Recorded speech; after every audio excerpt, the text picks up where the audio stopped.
Everybody's racing. Quick show of hands. How many of you have pre-ridden the course? Okay. Brandon? No, it's not even that far from my house. Okay. All right. Well, what I thought we'd do to get rolling is this race has a pretty long history. In fact, I remember as a junior, they would have these kind of pseudo-renegade Roubaix races out here that were small, like 150 riders would be a really big race. But it got really big at one point, and of course my cursor is not working. So those days, and I have no idea why it's not working. Maybe we'll skip ahead.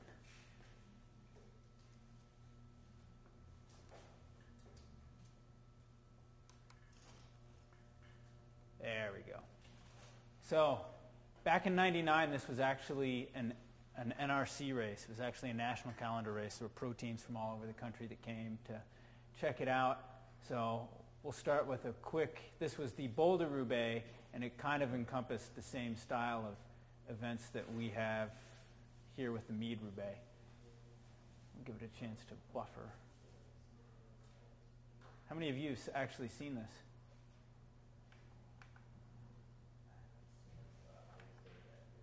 You were there. That's not it either. Looks like we'll be doing this without sound. Okay, so basically, every big team in the country was there, and it's actually a pretty interesting little video of what's going on. And that was obviously nice, dry conditions. Roads were super, super hard packed. Everything was pretty much as good as it could possibly be, which is a little bit different from this year. So we will go, and actually in one of these you see me go by in just a second, but we're not going to stick around for that. So we're going to go right into this year. So everybody's ridden the course, so we're going to go through the course in pretty significant detail. But right now, we'll run through and just watch a little video to get everybody reacquainted with it. So hopefully everybody knows a lot of these portions of the road. So right after you leave town, you take a right and you go through that little community of Highland Lake, which is, I don't know, how many of you have been there before? Anyone? That used to be one of my favorite little places to detour through. And then obviously the first section of dirt, it has a few little turns on it. And it's if you look, the video pretty much does it justice. It's in that type of shape, fast, hard. The turns are a little funky, but apparently we have pretty much full road, so you can use the whole road, so you can always stay on the inside of the turns. But pay attention on race day to whatever the chief referee tells you at the start line. That'll really dictate whether or not you can use the whole road or not. And that right turn, at least a couple of weeks ago, was still pretty loose. My guess is we'll get more into details later.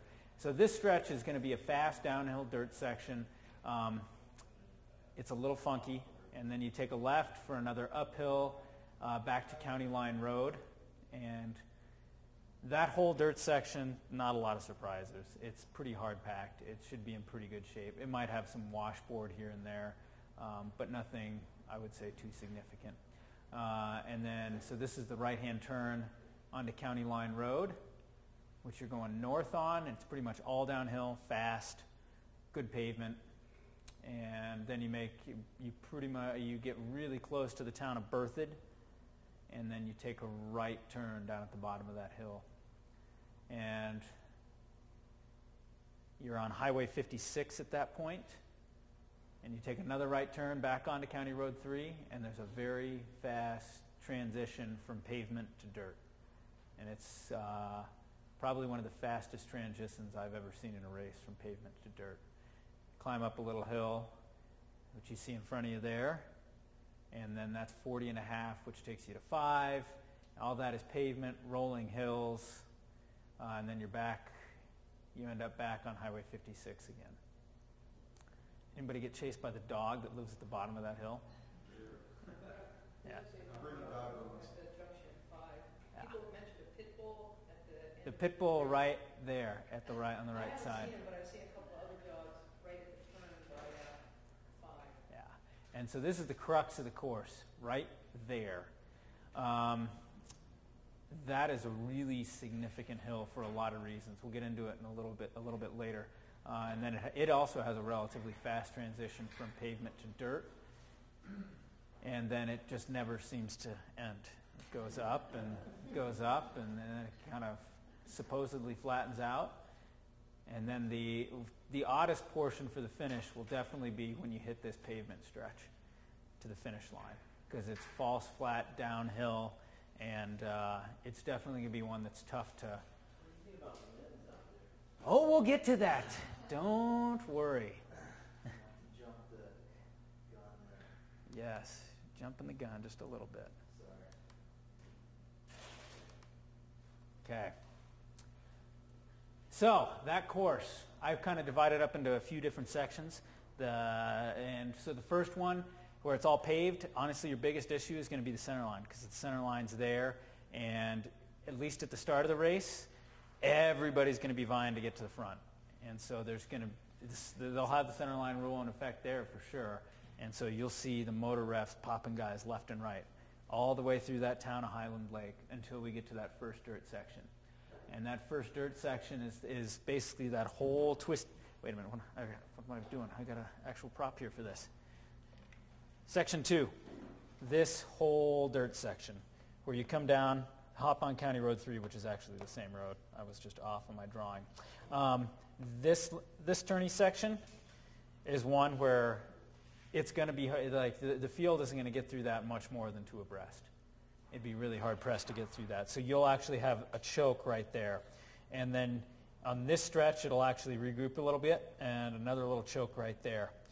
The next funny spot is you actually kind of roll downhill, and then this is kind of a caution area, because that is a sweeping right hand, basically there's a little curve in the road, but you're going probably 35 or 40 miles an hour on dirt on it. So it's just a spot to, we'll get to how to ride it. That section, it's key to pedal. And in a situation like that, it's really key to pedal. The force of your pedals moving around will actually help your bike stay upright. So, and then it's a slight uphill to this turn, which I don't think will be much of a choke compared to what you have up here. There'll be some to some extent. This is one of those spots where if you manage to end up at the back, that could be a good spot to move up. So we'll have to wait and see. It all depends on, we'll get to it, weather. So then section 3 is this whole paved stretch. And there's not a whole ton to say there. We'll get into more of the specifics of that area in a little bit. So section 4 is the first real, I would say, kind of scary spot. And that's this guy right here. That transition is fast, very, very fast. And at least I was out 2 weeks ago. It was really bad. They've apparently graded it. I talked to the race director today. They graded it yesterday, and then they're supposed to regrade it on Friday. And between last weekend's moisture, this week's moisture, this stretch should be in relatively good shape again. When I rode it in January, it was fine. It was actually really hard packed and really cohesive. But then it's an uphill to this final nice rolling section. And so right here is where the race really starts to get hard, this turn. And that's the start of, actually that's not section 5, section 6. So this is where a lot of the action will take place, is that County Road 7. It's that climb up that hill is significant. I don't know if you guys, I would really recommend if your race is more than a lap, at least having a 23, if not a 25 or a 26 for that, because if it's windy, you'll be tired, and you really want to at least save some of your strength for the dirt section that follows it.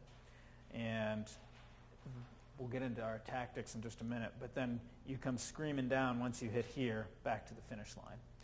So. Is that the hill that they're saying was at 15% or something? Yeah. Is that correct? Yeah, it's the dirt section's really short. The steep section's really short, but the paved one is actually relatively long. So But the paved one's a 15. I would say that's the Yeah. Paved is definitely not 15. That's not very doable. Yeah. A little bit of 9 and 10. toward the Yeah, top. what about the gravel? Man, is it gravel something I'm going to get out of the saddle, or? Because this is what dictates what I was thinking about gearing, because. No, you want to be, you, Things was like wondering what kind of gear ratio I want to run, because. I don't know, but, do you race cross? yeah, and I just did Okay. the Mead-Roubaix down in Louisiana. It's not that bad. Okay, all right. 'Cause Definitely. I did the last climb, and I lost. I feel like I lost a lot of that race because of, or would have lost because of gearing. Two big things with that one. You hit that climb at how long? For 3.5, Some odd miles in. 4 hours into a race versus a race that, like That's the longest race of the day will, hit the splits, yeah. was the last split of the day, and I hit that climb. The motorcycle spun out in front of me and knocked the remaining 3 of us off our bikes. I mean, there I was running in carbon sole shoes, my legs were cramped.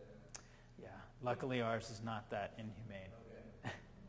So just remember, when you think it's bad, that one's a lot worse. Oh, that one's. It's a lot worse. Everybody does the same thing, and it's 100 and how many miles? 105 this year. And a good, It's the best race of my entire life. good chunk of it's dirt. So for race day, there's a number of things that really are going to affect how this plays out. Obviously, the dirt.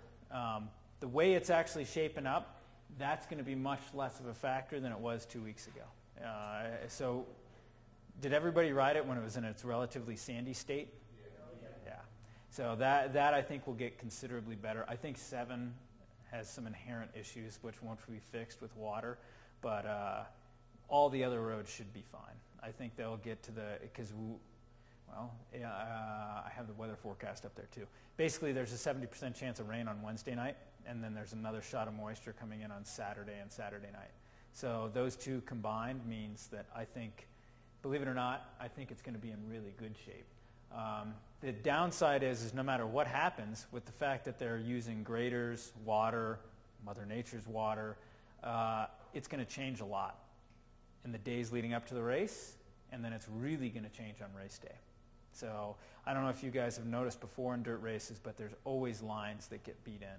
And honestly, I think even in the sandy state, that's what you would have seen by the end of the day is there would be one line down County Road 7 that was just not cleaned off, but it would be easy, relatively easy to ride. And there were actually pockets of packed dirt on 7 that you could jump from one pocket to the next, to the next, to the next, and kind of connect the dots to get through it. And it actually worked pretty well. So as bad as that may have seemed, it actually wasn't that bad.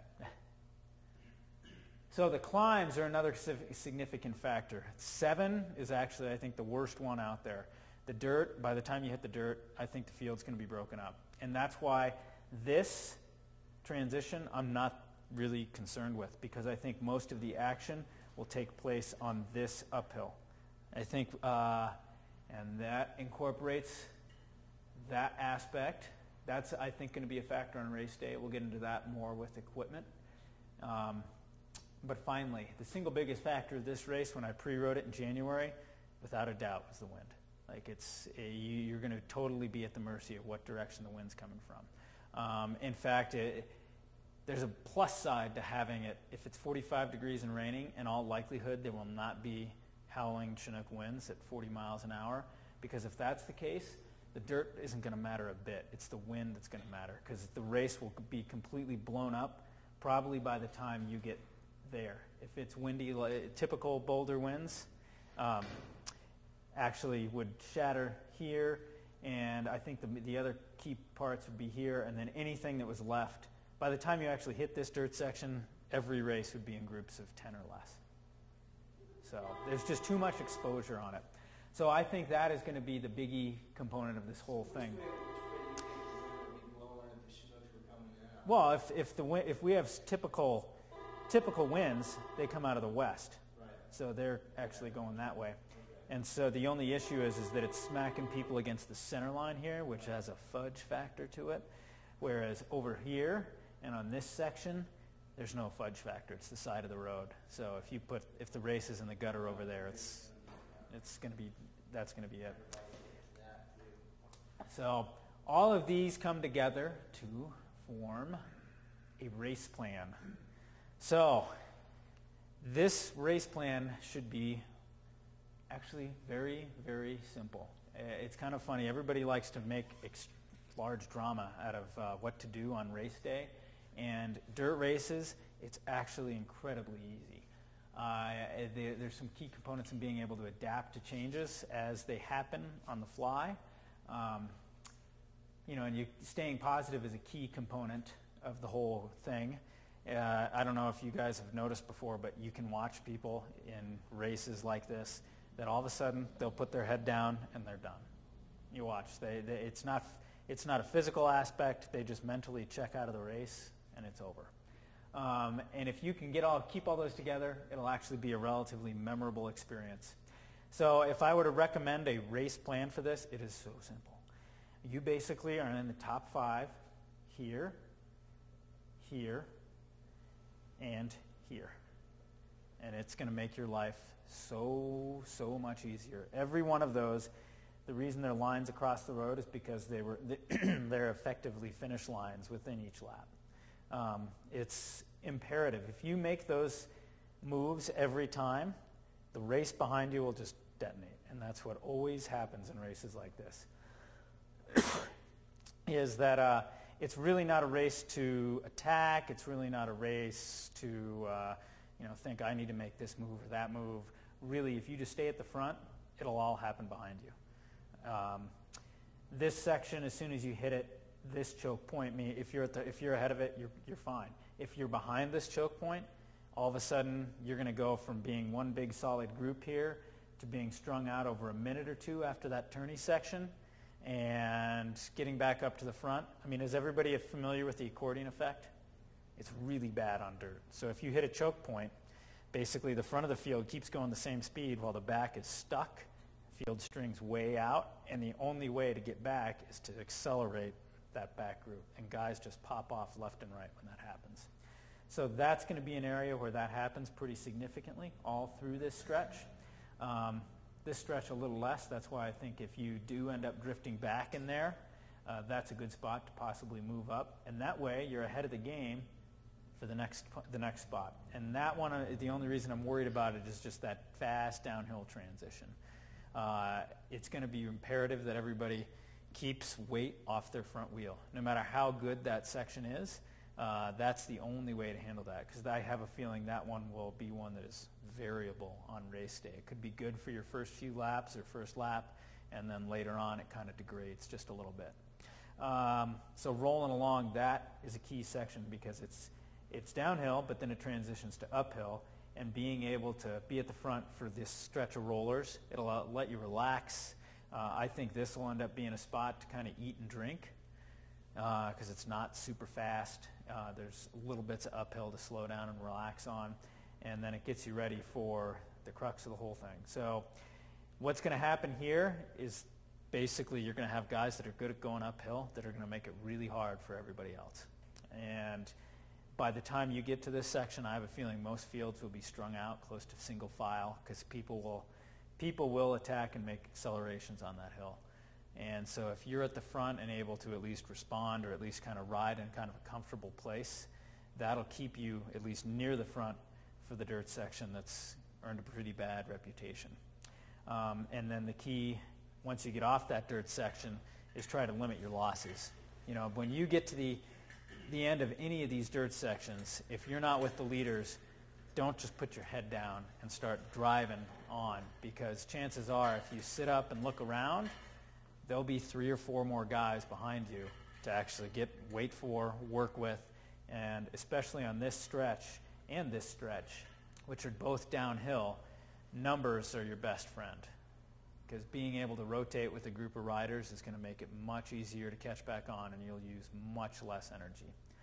But of course, the ideal way to do that is not have to chase back on.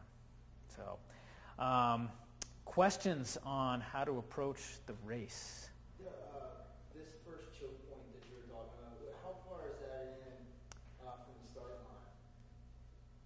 line? I'm going to give you most of my guesses and Just a good guess. time, and I would say 8 minutes.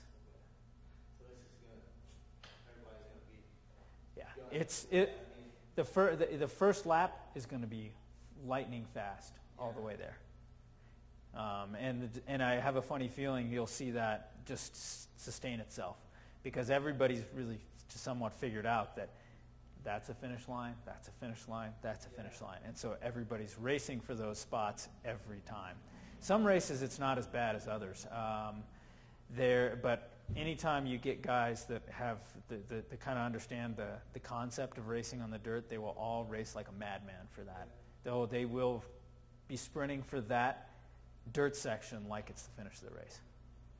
So, other questions regarding course and how to approach your race plan for the day? Come on, there's got to be more. You were saying the center line rule was a little fuzzy on County Road 7, even on the paved. No, just on the dirt. What it is if you have four or five riders that are guttering the field there, there's a line painted there. There is a line painted there, but it all depends on where the motor is, and people can basically pop over the line for a second, get a draft, hop back. It's definitely not the right way to do things, but it happens. It's just not as concrete as when it's the shoulder of the road. If it is cold, windy, and an upslope storm, there's also the chance that you could have wind out of the east or out of the northeast, in which case that would make that even better/worse. Better if you're at the front, worse if you're at the back, because that's going to gutter everybody over to the right side onto the shoulder where there's no fudging it. Either you're on the pavement or you're off. So the wind is going to be an extremely big variable in all this. I have that nagging feeling that our weather forecast is going to hold true, and right now it's 50 degrees with a chance of rain and snow. And so, but it sounds like the system is supposed to hit more Saturday night, which will mean how many of you are in the first wave in the morning? That's going to not be so much fun. It'll just be, it'll be, on the plus side, it'll be cold and probably not too windy. And if it does move through early on Saturday night, then it'll be blowing out by the time the afternoon races roll in, and of course, that blowing out means wind. But if that's the case, obviously clothing is going to be a huge, huge issue for everyone, and really watching when you get out there where the wind's coming from. So you're always, always sheltered from the wind. And it's key you'll probably be able to check the NOAA forecast the night before and have a pretty good idea of what direction the wind's going to be coming from. Look at the map and just guess the spots that you need to be, where you need to be when. So if it's coming from the west, you always want to be over here in the shelter. If it's coming from the east, over there. Or if it's coming from the north, which it could be. The only one I'm doubting is a south wind now. So, but basically, so anytime you're in a crosswind stretch, you're always sheltered from the wind, from everybody else in the race. You can really capitalize on that. The downside is it's really hard to move up when you're sitting in the draft. So if a lot of times you're going to actually have to put your nose in the wind to get up to the front for these key areas. So it's an interesting mix you have to manage of keeping yourself out of the wind, but at the front. More questions? Shoot. How selective do you think the 7's first, the paved hill will be? I think that's where everybody seems really worried about the dirt stretch, and I think they just seem to forget that lies before it. You just got to leave a little bit in the tank for the dirt. Yeah, because the dirt is, even if it's drastically improved, it's still one of those things. It's hard, and it's going to have a terminal velocity on it to some extent. Guys aren't going to be able to rip up at it at Mach 1. Meanwhile, they can do some pretty wicked accelerations on the pavement there. And what's your suggestion in the battles of the first choke point? I mean, with a center line rule and a huge field. It is really, really simple. You camp out at the start line. Yeah, that's and right. you're not necessarily a nice person getting your spot on the start line. If you're on the front row, there's no reason you shouldn't be in the top 5 for that. And then sometimes it's amazing. You'll have races that start and it's like a snail's pace. Guys just don't get it. They're fearing all of this, and so it's not blazing fast, which means, again, if you're on the front row, you don't have to worry about moving up. And those are almost worse. What are the rules to get in the corral? I don't think there is a corral. I'm not exactly sure what the start line setup. Yeah, the start line. I mean, Yeah. can Yeah, you get there early in the morning and park your bike? No, there's really no. It's a matter of just watching, figuring out what's going on, and making sure that whenever somebody, basically you get there early, watch for the officials, just ask them when they're going to stage, where they're going to stage, and get there early and jump the gun a little bit. You'll see them walk up to wherever the staging area is, and when they walk up, you ride up. There's no mutual rollout or anything here, like. There is in the town, they said. In the town, and they're kind of adjusting what they're doing in the town with the town right now as they're setting up everything. But the rollout's just to the elementary school. Pretty much. And that's, 200 yards? 200 yards, yeah. Yeah. So which street are the ones in town? So this section is the Right, one in what's town. the name of the street? Because there's several little streets that look. And what I'm gathering is they may actually be switching that, so it's just a straight right turn instead of the right, left, right. I'm not sure. But that's one it's really easy to pre-ride in the morning and check out in the morning, because it'll be very clearly marked early in the morning.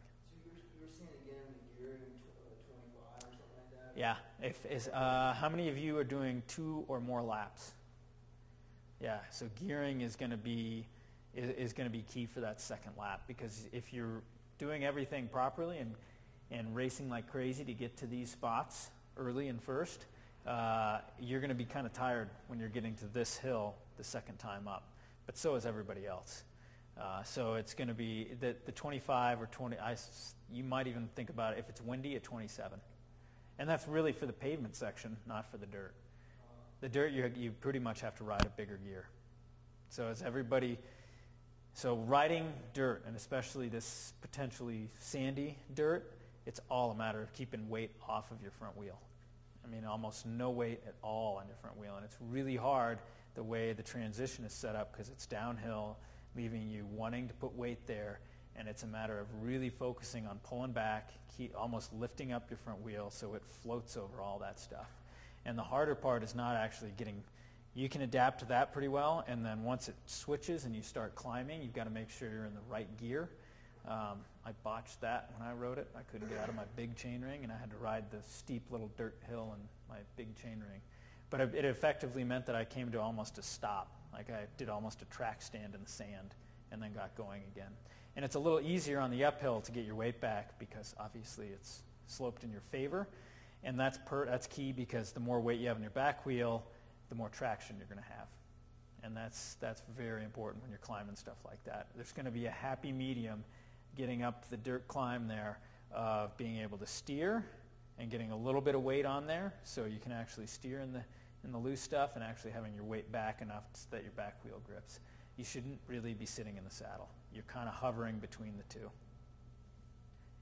Does anybody here race cross a lot? I had raced a fair amount. Yeah, so it is exactly like riding through a sand pit and cross.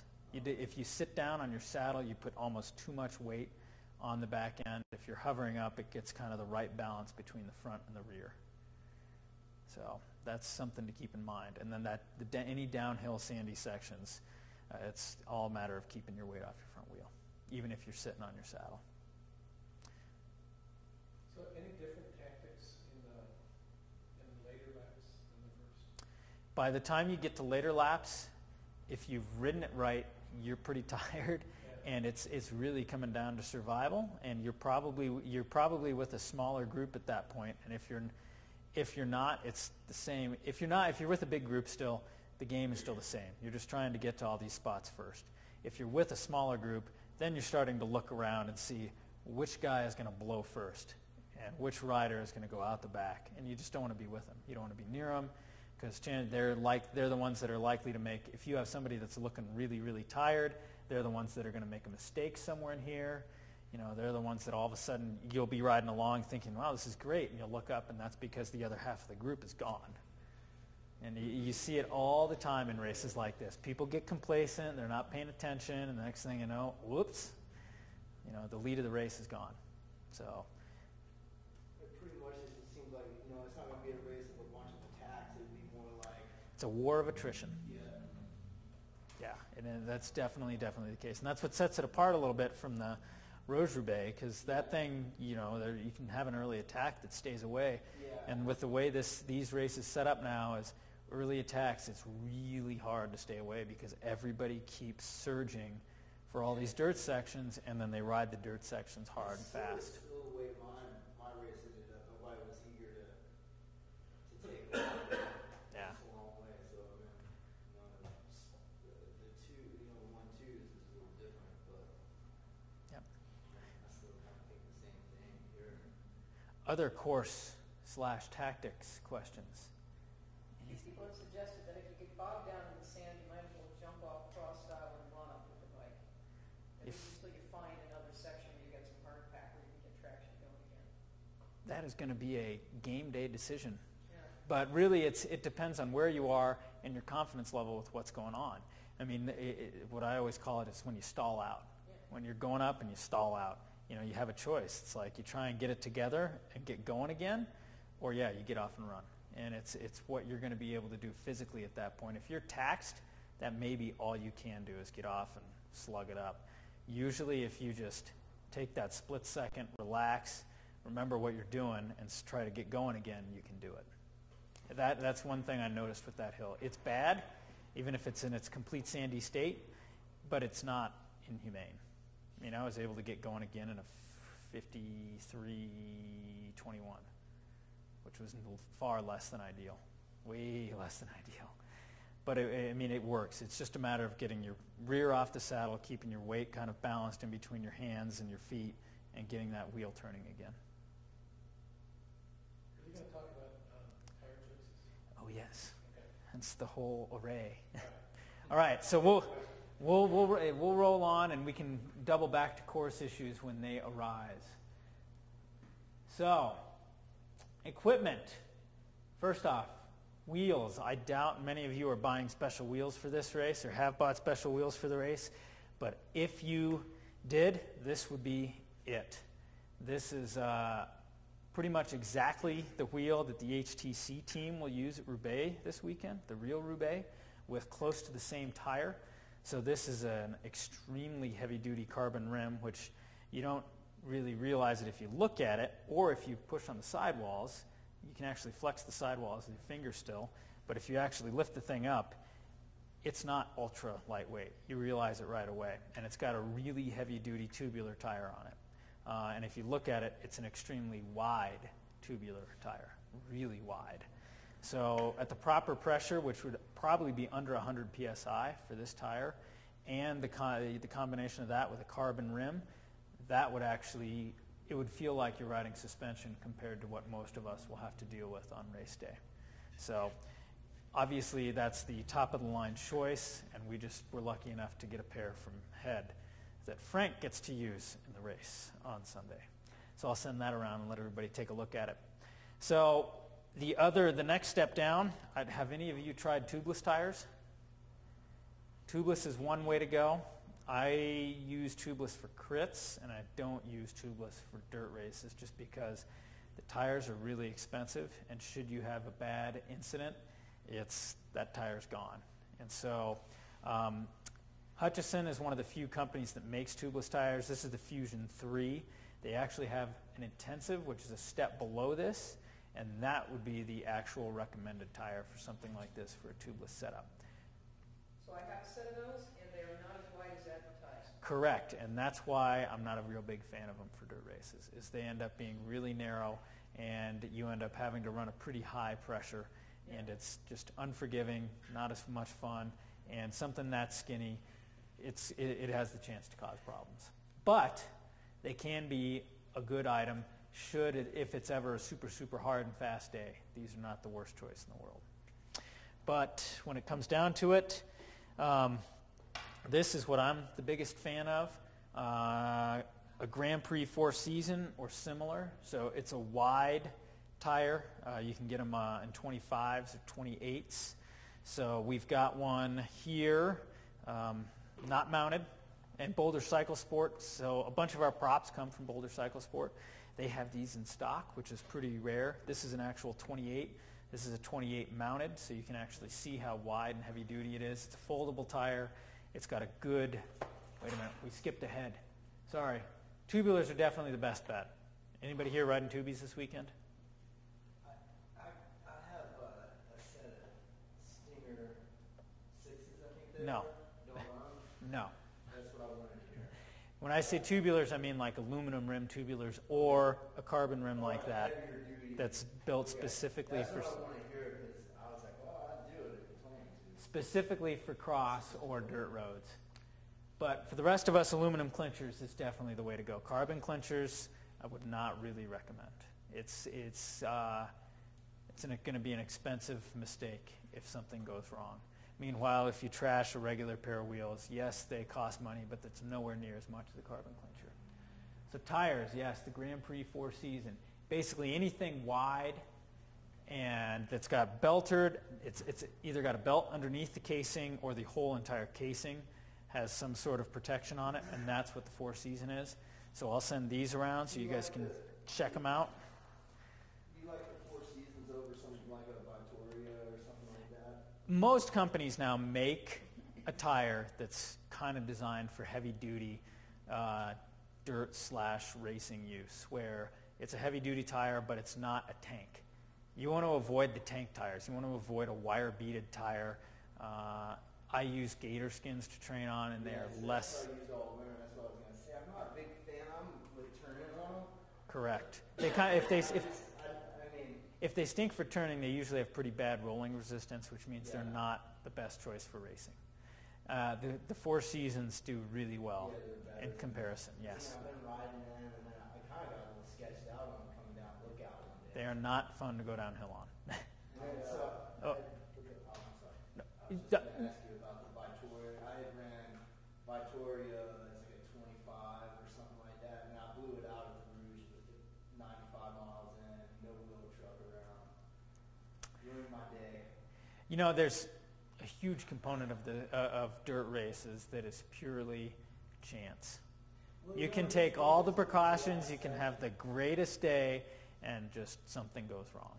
And you can have the best tires, you can have the best everything, and it still goes I wrong. was running basically what you got right there, 25 on a Casirium or whatever it is, I don't know, the Mavic, Yep. whatever. I mean, it felt good in the loose stuff. I mean, as far as a road bike can feel in loose, crappy, sandy conditions.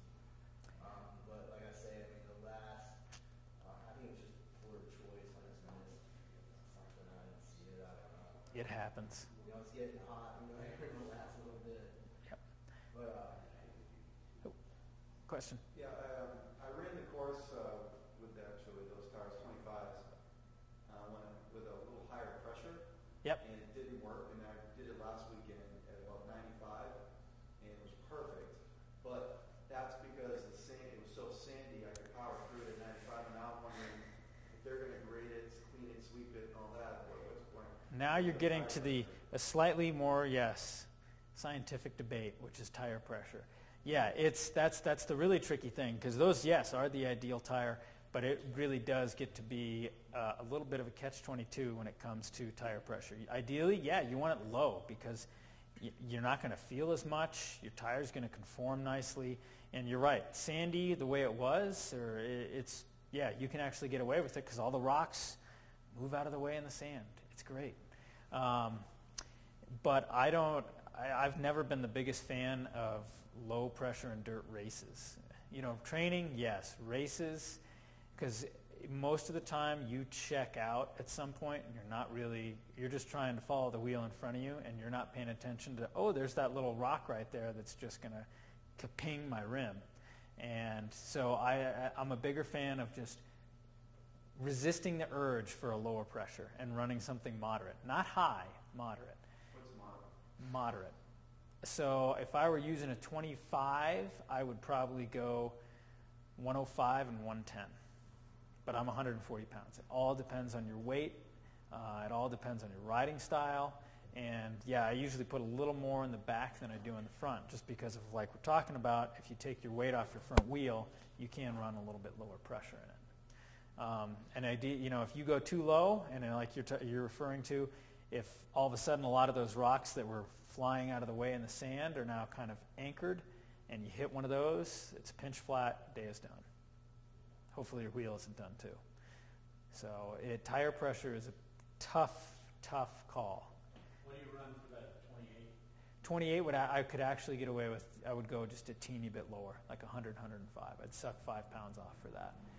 So, and the nicer thing with those 28s is really going to be a float in any sort of soft, loose stuff. And more importantly, what I think we're going to be looking at is if it's wet, it'll also help keep you above the wet stuff. Because as soon as the sand or wet sand, quicksand gets around your tire, it's not fun pulling it out. So if you can stay above it, it's great. That chunk of washboard after you top out there coming on 7. Yes, that stretch. Yeah, and that's, I mean, the good news is this stretch and this stretch are the two that are going to get the most focus this week. So, I mean, the promoter was driving around with the guys from Weld County and the town of Berthoud, yeah, in their truck saying, you need to do this here, you need to do this there. And they started doing it yesterday because they got moisture, and my guess is it may not actually be Friday. My guess is it'll be Thursday right after they get moisture. They'll grade it again and hopefully get, the other component of that is it's got to get traffic to get packed down. So ideally, yes, there's a reasonable amount of traffic on it too to pack it down. Another thing that I found works with tires is putting, like if you're switching tires or you're going to put new tubes in, is to put the tubes in baby powder. Hang on, we'll get there. You're skipping ahead to the tricks. I have one other thing. I know in mountain biking, when I was in the 90s, I would run a fatter front tire And a smaller, rear yeah. tire. You probably remember back in the good old days, because I mean, when I started in the mid-90s, there wasn't much choice in tires, and we would even take pocket knives and put it down the tread and whatever, whether or not we did any good with it. But what do you think about something like that in a situation like this? You know, if it's going to be super, you know, the real reason you're doing that in mountain biking is a combo of float and cornering, because you're trying to get your weight off your front wheel. We don't have a ton of cornering in this thing. I wouldn't go to that extreme. It's probably not worth 2 different size tires, because then you got to manage 2 different size tires. Yeah, I get, I kind of get into the whole tire thing. I mean, because, especially like looking at now, I've got my 25s are done because I blew out the one, blew out the sidewall on it. So, I'm either going to invest in another complete set or go with the same choice. And I feel like, maybe that was the wrong choice because I blew it out. I just don't want to end up in that position. Stuck on the side of the road. Once again, it's... Well, I wrote it in flat. I was like, I'm not quitting. Everybody has to make choices, but then when it comes this whole thing, like I say, the chance is always there. That's why the whole positive mental outlook and memorable experience was up there for your race plan, because shit happens, and it probably will. At least, maybe not to you, but to somebody you know. And the more you can approach it properly and just realize, oh, okay, that's the way it goes today, and not get upset about it, the more enjoyable that day is going to be, especially if it's cold and wet. If it's cold and wet and something bad happens, you get dropped, something happens, you crash, you flat, that's bad enough. To add that in on top of it, it's pretty tough to stay on top of a positive mental outlook there without really focusing on it beforehand. Isn't that racing though, and that why we do it? Correct. It happens. That's my thought on it. It happens, yes. So that's our tire choice. So gloves. Now, if it's 49 degrees, this is going to be a given. But if for some reason it actually is warm, like today, you definitely want full-fingered gloves. It's imperative when you're on that dirt to have that over your fingers. It's going to leave you a happier camper at the end of the day. I'm not the biggest fan of excessive padding in gloves. You can find gloves out there that have crazy thick palms, and I'm a much bigger fan of addressing that with bar tape rather than gloves, because you have to use your gloves for plenty of other things like shifting, braking, grabbing your bottle, eating food, and if you've got this big bulky glove that's unnecessary and you can get your padding someplace else, always go someplace else. So, and bar tape, this stuff is actually, I've seen guys use this. It's ultra sticky. It's really good stuff. It's specialized Roubaix. It's super padded, and you can actually grip it really well. And the combo of the two is pretty much unbeatable for a race like this. But at 50 degrees, everybody's going to be wearing full finger gloves, probably 2 pairs of them. So I'm guessing that'll be a given this weekend. Bottle cages. Everybody knows what happens right here is the first time you transition onto dirt. I'd say 5% of the field loses bottles, usually. So in a big field, that's a lot of water bottles. So once I went to stainless steel cages, most of those bottle loss problems are gone. Alloy cages flex a lot, and if you play with these guys a little bit, you'll see that they're almost impossible to flex and move compared to an alloy cage. And so if you really want a little extra protection, it's not really the best idea to actually bend the main part of your cage. If you can actually bend this lip, the tip lip that actually comes around the front of your bottle there, bend that up a little bit, that will give you the added protection you need to make sure everything stays in there. So stainless cages are light, durable, they don't scar your bottles. I don't really use anything else anymore. So the tricks, yes, the baby powder. So I think Frank did that with his. So if you guys look, the best way to do it is just to take a whole bunch of baby powder. Start out with a regular, and I'm not a fan of funny tubes for this, because if you're going to flat, you're going to flat. Doesn't really matter what kind of tube you're using. So I just take a regular tube, I pop it into a bag, nice big Ziploc bag, dump a bunch of baby powder in, close it up, and then shake. And if you shake, shake, shake, your tube comes out completely white. And then you got to take your, Grand Prix 4Season or any other tire, put it on your rim to get it nice and round like this, because they come folded, and it's impossible to do this when they're folded. Squirt a bunch of baby powder in, turn the whole kit and caboodle. Well, here, why don't I just show you? So you mount one side.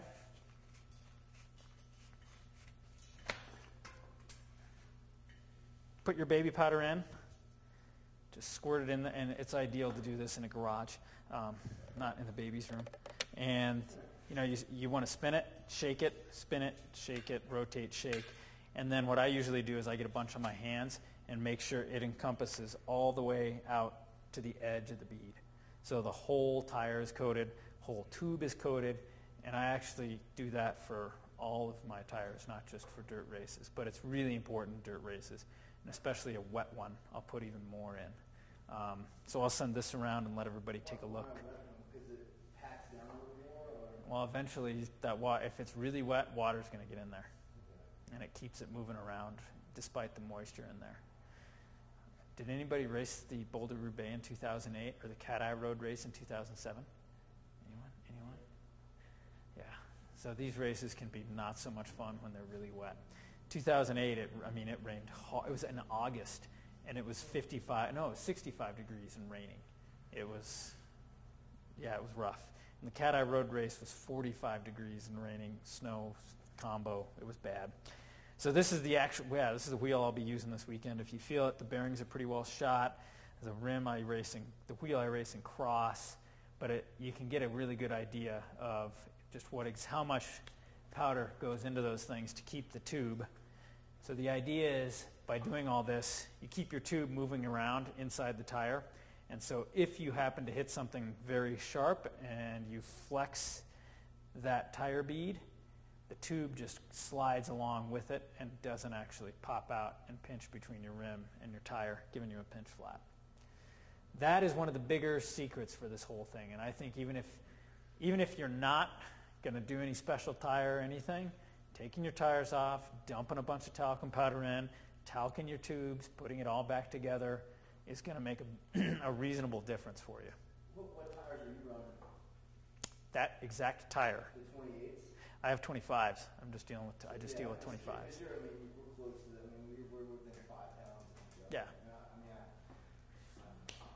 25ers. It's I bought them. I've got them. So that's one of the tricks. The other one, chain lube, is a biggie in these things. Now the instinct for a lot of people is to go with a dry lube, but you've got to be ultra careful with that because oftentimes that dry lube will take a little bit of dirt and it's gone. And your chain is just squeaky, and you'll hear guys with this on race day. Squeaky, squeaky, after a lap, squeaky, squeaky, squeaky, squeaky, squeaky, and it's always the guy that you can't get rid of. It's the person you end up rotating with all day. Squeaky, squeaky, squeaky, squeaky. So, yes, chain, I'm a big fan of using wet lube. A thin wet lube, not necessarily a thick one. If it's going to be wet, I actually will use a thick, heavy. Pedro Sin Lube is like the thickest stuff I know of. It's like motor oil. And that basically coat the whole chain in that. If it's wet for the real Roubaix, they'll actually grease chains. So just because there's no way around it. You know, you want something that's going to be there at the end of the day. So dry lube, probably a no-no. There's some that's getting out there these days that's getting better at handling dirt, but for the most part, having a wet lube your chain will look nasty at the end of the day, but it won't be going squeaky, squeaky, squeaky. And in all likelihood, that lube will still be doing you some good. So those, I think, are the two biggie tricks. If it is wet, just plan on replacing all your cables and housing after the race.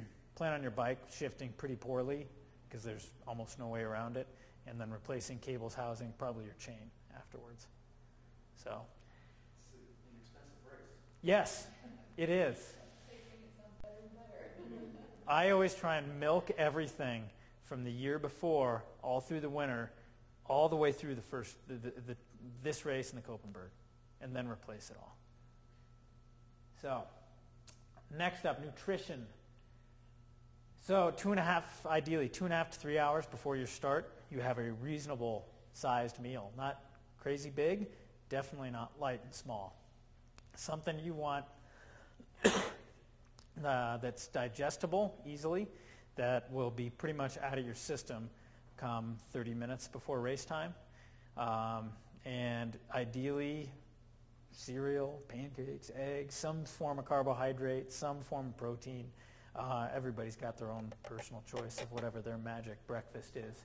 And with this race, in any dirt race, you want to eat a bar or something right before the start, or pretty close to the start, with water, usually at your car, so you're not tapping your water bottle reserves already. But the point is that you put more food into the system before the gun goes off, because we all know once the gun goes off, it is really hard. It's hard to eat in a paved race, and it's really hard to eat in a dirt race. And that ends up being a very key component in these things. You'll watch people just disintegrate because they haven't eaten anything. So usually in races like this, especially if you're not going to have to get a feed, it's not a bad idea to use like a bottle of energy drink and then a bottle of water. So at least you're going to get calories through that energy drink. I'm guessing most people's races will be more than an hour and a half, probably more than 2 hours. So yeah, you want to be able to consume something during the race in addition to what you had at the start. And if it's going to be over 2 hours, an hour and a half to 2 hours, you want to consider bars, gels, blocks, anything like that. Whatever you can choke down when your mouth's dry, when you're cold, and you're bumping along the road. What are you thinking for 3 laps?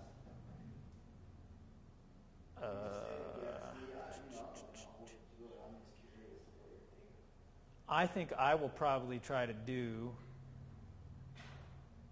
probably 3/4 of a bar to a full bar a lap after the first lap. Because the first lap is not going to be eating anything. Laps will be 45 minutes to an hour, depending on what group you're in and how they approach the race. I'm hoping my last lap isn't over an hour, but you never know. And then finally, this is actually one you may not think it's a big deal because you don't have another stage the next day, but I'm guessing you all have to go to work on Monday. And it makes Monday a little bit better if you have waiting at the car a nice cool recovery drink that's got carbohydrates, protein, And then after you down that, if you're able to eat, eat. It makes a big, big difference in how you feel the next day. And another key one in there, whether it's hot, whether it's cold, is making sure you rehydrate after, and then again, making sure you get hydrated the next morning. That next morning, do you guys know the Mondays from bike racing? I don't know. Maybe I'm the only one, but I have horrible Mondays after hard bike races. It's unreal how bad. It literally feels like I'm hungover. So it is not much fun. And that's one way you can avoid that. So now we have reached question and answer point. So what else do you guys have?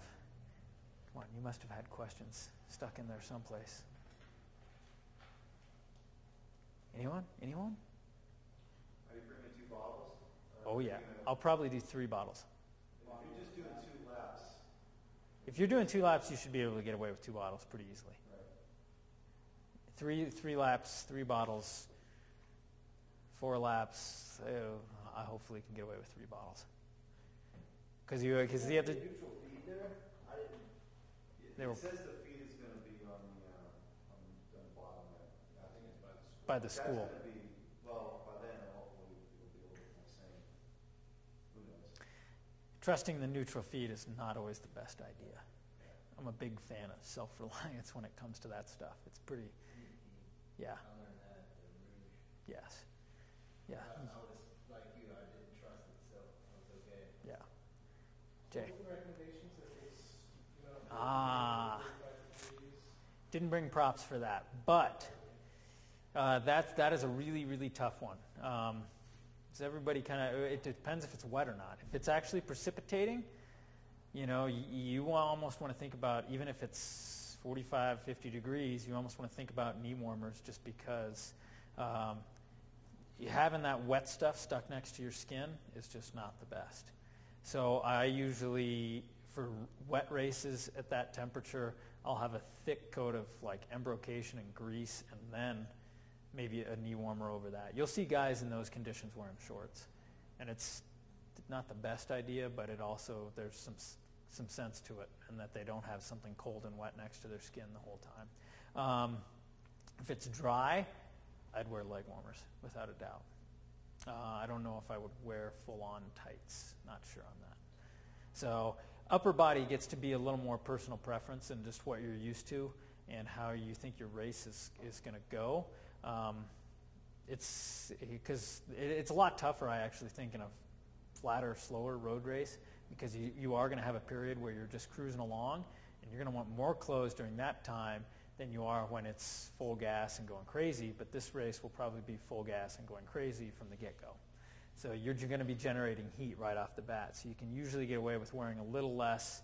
I always like to try and take something extra just in case, or start with something extra knowing I can unzip it and or take it off. A vest is the easiest one to use there.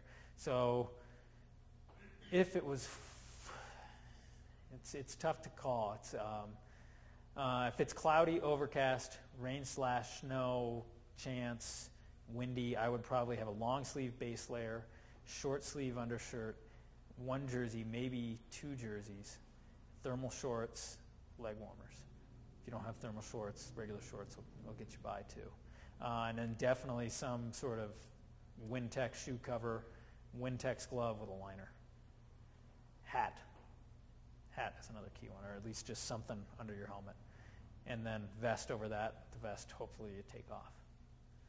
But all that stuff varies considerably from person to person. Some people hate arm warmers over a base layer. Some people love long sleeve jerseys. Also depends what you have in your stockpile of cycling clothes. Yes, being cold is not fun. But you'd be surprised how dehydrated you can get when you overdress on a day like that. Yeah. Sure. Yep. I didn't think about that. How do you warm up? On a day like that, that's really hard. First thing in the morning, do you bring a trainer or something? In a race like that, I probably would. If you're not used to a stone cold start, I definitely would. And you don't, and it's tough because you don't want to do too much because it is a pretty long race. But I would definitely try and get on the trainer, get your heart rate up, make sure you stay dry is a key one. so that you're not starting in wet, sweaty clothes. And at least get to the point, get your heart rate at least up to LT once. And just generate some heat, get warmed up, get everything flowing. And then above all, getting to the start is actually, I would say, more important than warm up. I know that's a little odd for some people to hear, but a front row start position in a race like this can be sometimes more important than the warm up. Because you'd be amazed what you can do if you get that and it's the full frenzy at the start of the race, what you can do without a warm up. I remember last year, it was crazy, man. I was like, I couldn't believe it came out so hard. I was like, it was shocking. Yes, last year was probably the fastest start of a Roubaix race I've ever done. It was, the Pro 1-2 race was... I'm the only one that thought, because my brother was saying the same thing, and we were both like, it was rough. Yes, so be ready for that. It could do that again. And it's I'm fully planning on it. shocking. Yeah. Shocking. You're looking down going, why am I'm out of gears. I'm out of gears. Do you think that's because there'll be a lot of cross racers and stuff there? Or? No, it's just, it's kind of the perfect storm. You got a lot of people that have trained, especially this year, all winter. They're going fast.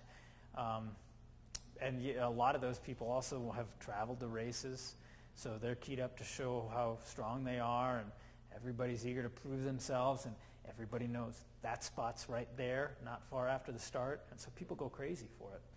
And it's because of that history, it's kind of developed a reputation where it's a race that everybody wants to do, and everybody wants to do well at.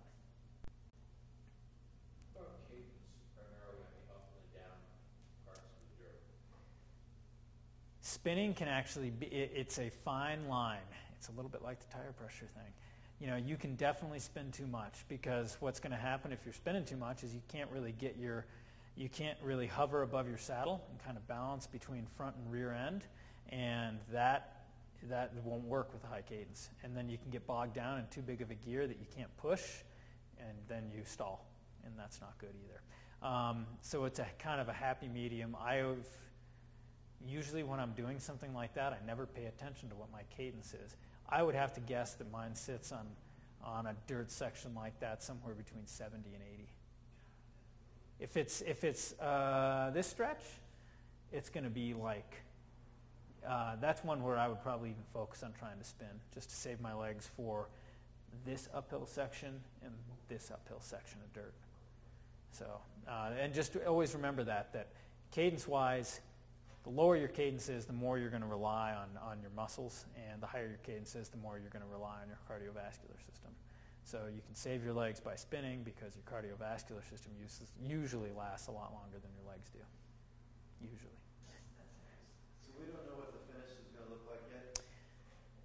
You'll get to see it at least once on race day. And really, no, I'm serious. I would definitely plan on getting there early. And even if it's cold and wet, just walking over and checking it out, and just seeing what's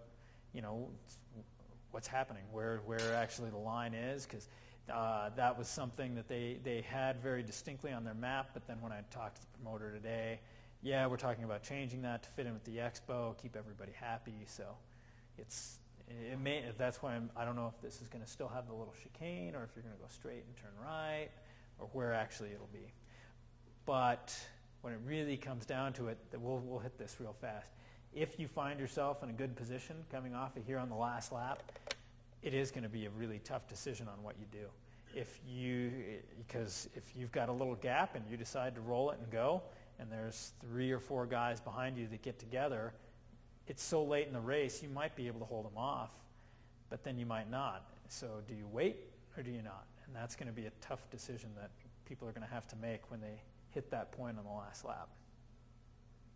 So they're going to be doing road work on Saturday. You think they'll allow pre-riding on Saturday, or no? Yeah. Yeah. Oh, yeah. Yeah, that was wrong. I was planning. It's why. On Saturday.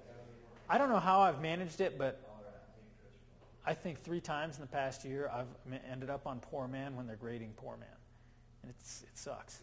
So, you can pre-ride. It's just remember that it'll probably change somewhat overnight, and probably my guess is you're not going to see much on Saturday. My guess is you'll see a fair bit on Thursday, Friday, with moisture coming. So. Well, it's saying, I don't know, it's just an iPhone. It supposed to be clear now. Hang on. Saturday and Sunday. But are you using Uh, the magic of the internet. the National Oceanic and Atmospheric Administration? That is still probably, I think, one of the best forecasts around. So if you look, Wednesday has 70% chance of rain. I'd say that's pretty good, that they'll get something out there. Yeah, the tough part with all this is they don't give you winds out here until it gets to be, they don't give you winds and precip chances until later. But usually their wind forecast is right, and they're usually pretty close on. And the one thing I've always noticed over time is that if this starts to get better, then there's a good chance it might be dry. If they start to make this look a little worse, it's going to be worse. I've always noticed they start with something and it goes one way or the other once it gets closer to the actual day. So this site also has a really slick feature.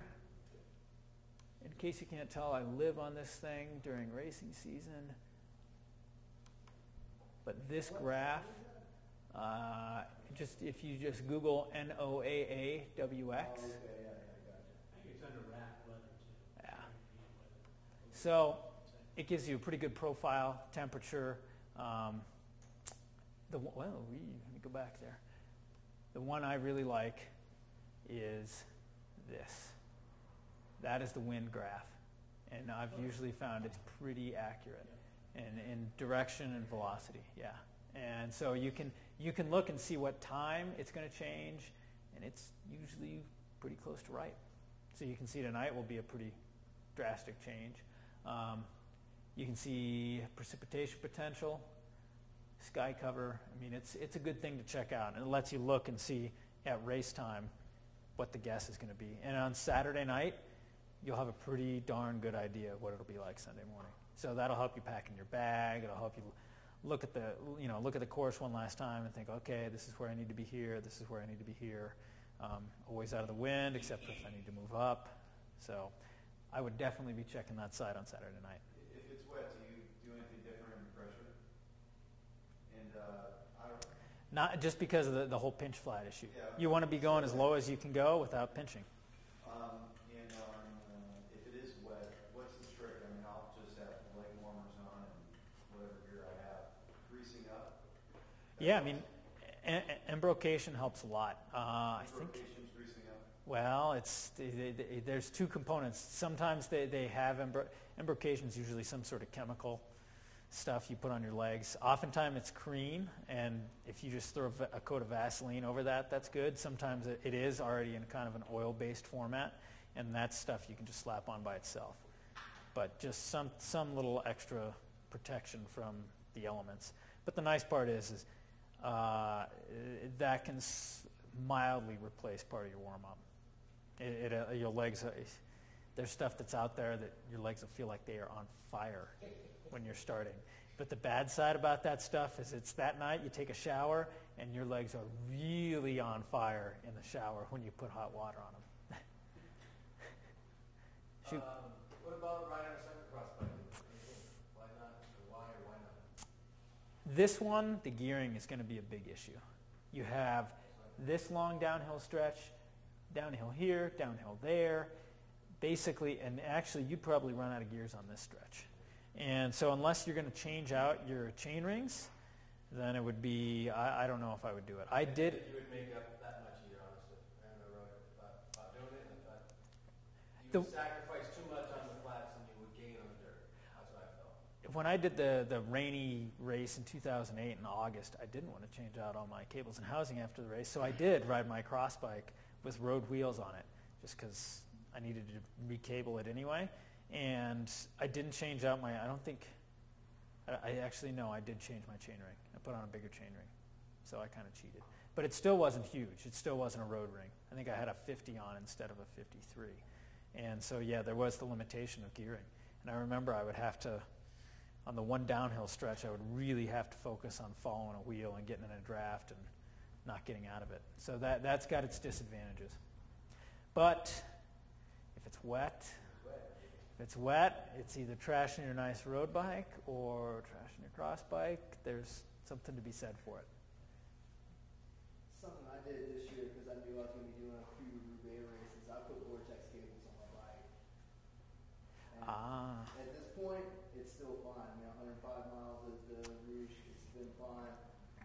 I was like, I'm building this thing to take the abuse this year. And those things are ridiculously expensive, but I think they actually work reasonably well. It's better than they used to be. I used to use them on my mountain bike, and I thought, what the heck, I'll give it a shot. When you're talking about time and trying, I'm doing a lot of racing this year, so I went for it, and right now, I tell you, it's worth it. But like I said, it's expensive, but it's expensive to race bikes, and probably every one of us are here because we're trying to get a little bit ahead. If you put those on, you don't have to worry about the Koppenberg race.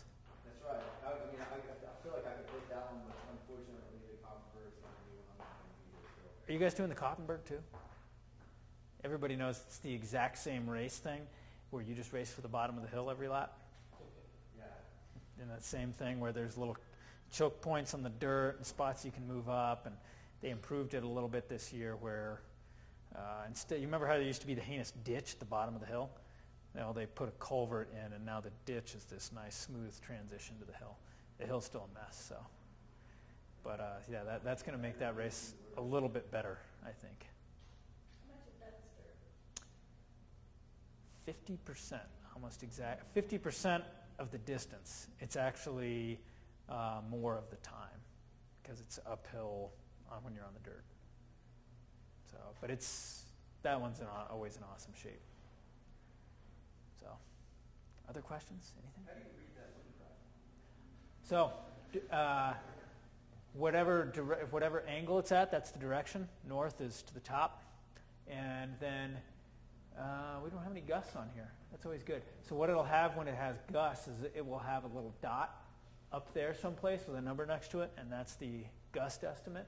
And then, so the little bar is 5 miles an hour, big bar 10 miles an hour. So when you start to see multiple bars, that's when you start to really panic. So that's, and in fact, it looks like it's calmed down some, but if you look right there, there's 15 miles an hour for tonight. So yeah, that is why that's a super handy little guy. And you can watch that thing do all sorts of stuff. But yes, if everybody tunes it, well, here, why don't we do it real fast? So tonight the wind will be coming from the north? Now, if you notice, they'll let us go all the way out for this. I think, yeah.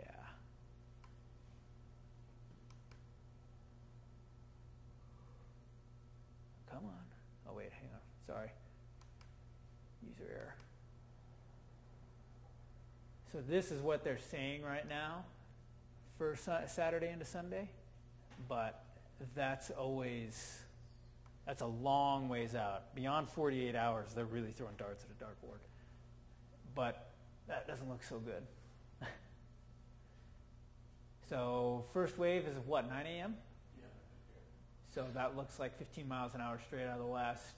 11:30 for the second wave, 15 miles an hour, increasing to 20 out of the west-northwest.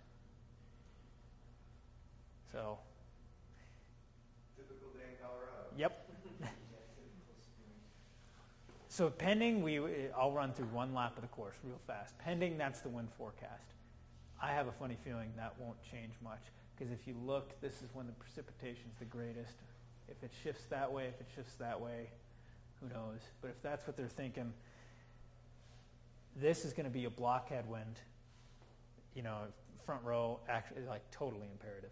Even if you have to stick your nose in the wind for that whole stretch, it'll be worth it, because you turn here, field's going to get smacked against the shoulder as everybody starts going gonzo to get here. So you're saying headwind coming down that? Headwind right after the start, right here. Yeah. Headwind right there, and then the field will just get smacked by the wind into that shoulder. Go straight to the gutter, try to. Yeah, all of a sudden. If you're the first one in the line, might as well make everybody suffer. Yeah, exactly. Well, if you end up in the gutter, there'll be guys that come around you, guaranteed. Yeah. Because everybody's trying to get there. And then this will be a total chaotic mess because the guys at the front are going to hit the wind and the guys in the back are going to have a draft, and yeah, it'll be the guys will want to go through all those turns 2 or 3 deep because you'll have guys coming up from behind. But it'll be chaotic. But then I think once you get down in here, this is actually kind of down in a hole, and so you could actually potentially shoot up the outside because the field will be starting to dive into the corner and set up for the corner. You could potentially shoot up the far right and make up a few spots right there. Is that a roundabout, basically? Is that what we're looking at right No, you go, this is another, no, this is a lake. Okay. It's Highland Lake, and then there's another like private lake over here someplace, and I think that's what you go around there. But then this stretch, you'll actually have the ability to move up. If you go stick your face in the wind at 35 miles an hour, and it's going to be a lot of work, but you could move up there. And so I think you'll see the field kind of change over through that stretch, and then you'll fly as soon as you turn right. You'll kind of be stuck wherever you are, and you'll be going fast.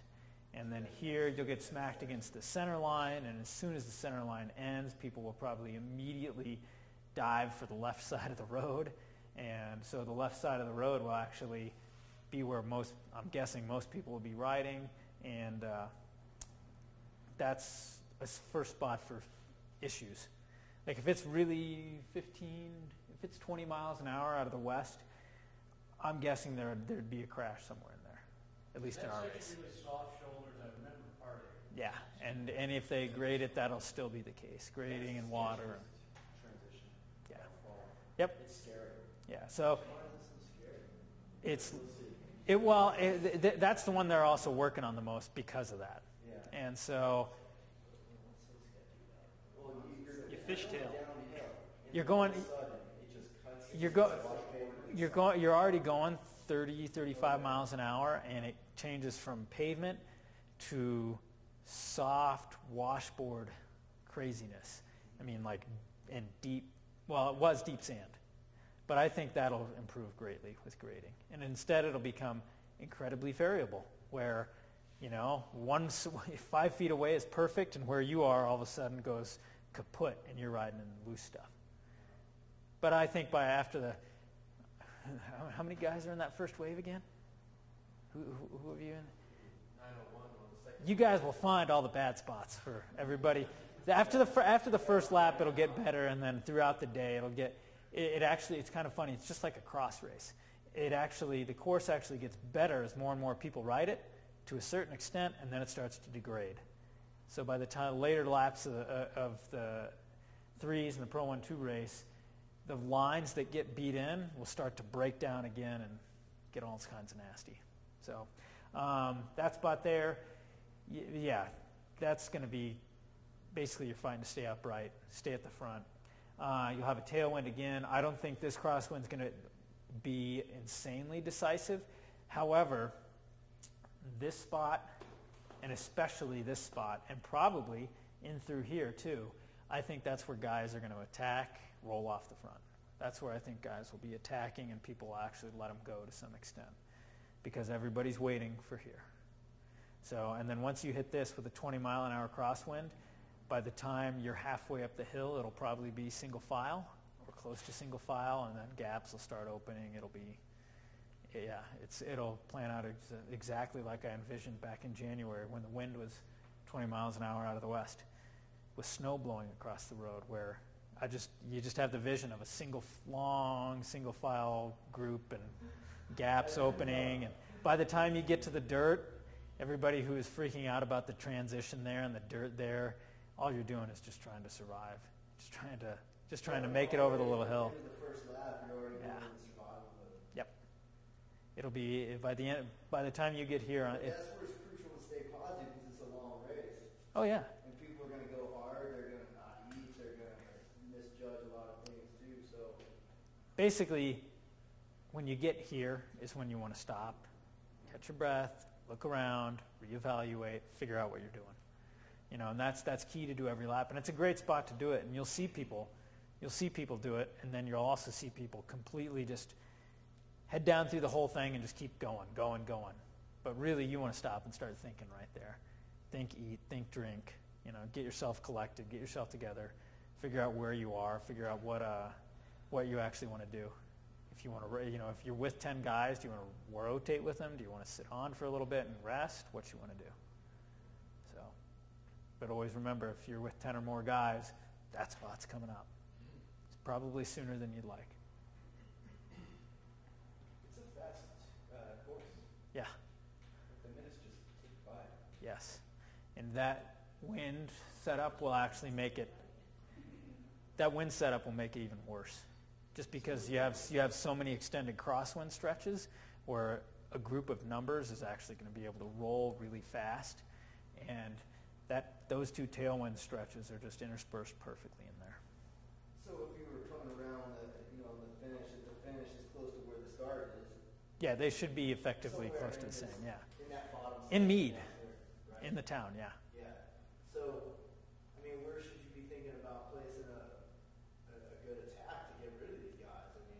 At some point, you should wait that late. Well, on the hill on the last lap.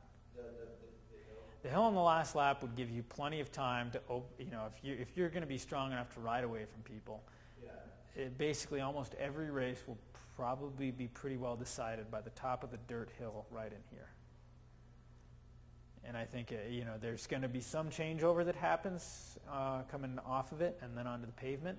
But I get the funny feeling in almost every situation, it'll be either one guy or a small group of guys that come off that thing together. And yeah, they may do some attacking in through there, but I don't think it's going to be too fruitful. It'll be a total cat and mouse game. Yeah. And in all likelihood, it'll end up being a small group sprint. But yeah, if you're strong enough to ride away from everybody, you do it on the hill. Yeah. When you've still got time to recover and regroup. One other thing I noticed on 7 is that you go downhill at the beginning, and then it flattens out, and then you climb. Yep. But you cross a bridge, and there's a pretty big... There's that huge hole thing, yes, right underneath the right tire track. Yeah. Yeah, So you want to jump it. Pretty close to the center on it. Yeah, well, you're probably going to be there anyway because of the wind. Yeah. So, and that is one everybody should. I'm trying to think if there's a bridge. Yeah, yeah. There's a bridge right here, and actually, it's kind of funny I put that there. And so the bridge. So this is downhill, and then this is kind of flat. You go over this bridge, and yeah, it's pavement, and it's actually got that big crack right there, and then the uphill starts right after that bridge, and it's one of those heinous gradual transitions. Where it's like you shift, you ride for a second, you shift, you ride for a second, you shift, you ride for a second. Yeah. But just know you're going to be in your little ring eventually, so you might as well get that shift over with early so you don't drop your chain. So keep the cadence comfortable. Yep. Do what you got to do to stay at the front. Other questions? Anything? All right. Good luck. You guys probably got a lot more than anyone will get on the, Ask Coach John on the DBC Events website. So, hope you enjoyed it. If you have any other questions later on this week, John at fastcatcoaching.com. And just send them straight to me. Okay. Thanks for coming, everybody. Okay. I don't think they're available. If they were available? They would be really expensive. I don't know. 22, I think, is like the main... So you're going 25. Again, I just want to, you're going to go... I got 25. No problem.